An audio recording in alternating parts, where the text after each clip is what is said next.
Chers amis, bonjour à vous. J'ose croire, oui j'ose croire que vous êtes en excellente forme. Nous voici rendus à notre deuxième vidéo. Et aujourd'hui, nous allons aborder ensemble l'importance de briser nos chaînes. Ces chaînes qui nous empêchent de libérer notre potentiel. Ces chaînes qui nous empêchent de libérer notre grandeur, de libérer notre génie. Permettez-moi, oui permettez-moi de vous parler d'Oprah Winfrey. Oprah Winfrey qui est pour moi l'une des personnes, l'une des femmes les plus influentes de notre planète.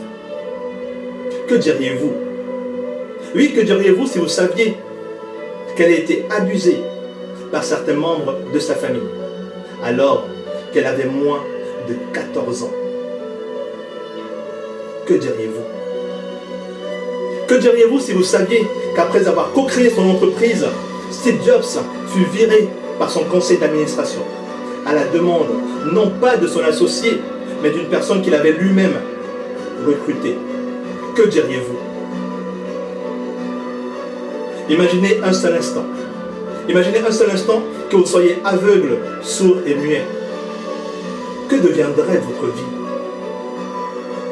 Je vous pose cette question parce que Helen Keller est née aveugle, sourde et muette. Mais ça ne l'a pas empêchée d'avoir son diplôme, d'écrire des livres, de faire des conférences.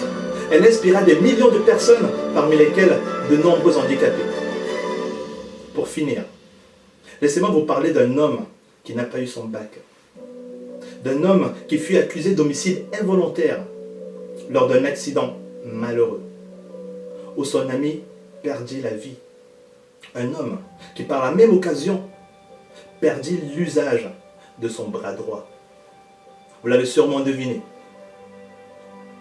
Il s'agit de Jamel Debbouze. J'ai beaucoup d'admiration pour ces personnes et pour bien d'autres encore, car elles ont traversé des épreuves difficiles.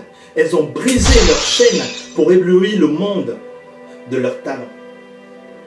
Alors qu'elles avaient 1000 raisons, oui, 1000 raisons de se plaindre, 1000 raisons de se lamenter sur leur sort, 1000 raisons de haïr la vie, le monde, 1000 raisons de se maudire, 1000 raisons d'abandonner leurs rêves. Mais elles ne l'ont pas fait. Elles ont gardé espoir. Espoir en la vie, en des jours meilleurs. Elles ont gardé confiance, confiance aux autres, à leurs projets, et elles ont travaillé admirablement pour leur réalisation.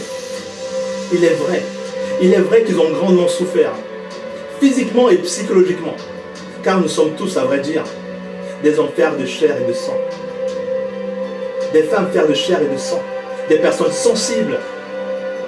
Mais malgré cette souffrance, malgré leur souffrance, ils ont continué à avancer.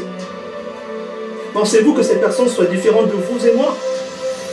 Bien sûr que non, car en chacun de nous, il y a cette force, à chacun de nous il y a ce courage, cette résilience admirable qui nous permet de changer les choses et de changer le monde, de briser nos chaînes, ces chaînes qui sont faites de peur, de doute, de préjugés, de croyances limitantes, de culpabilité, de remords, de regrets, de défauts, de haine.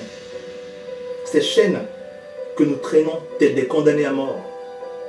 Des condamnés à mort qui n'auraient plus aucun avenir. Et c'est pas vrai. Ces chaînes, brisons-les. Ces chaînes, brisons-les et avançons ensemble vers la réalisation de nos objectifs. La réalisation de nos rêves respectifs en toute légèreté et confiance.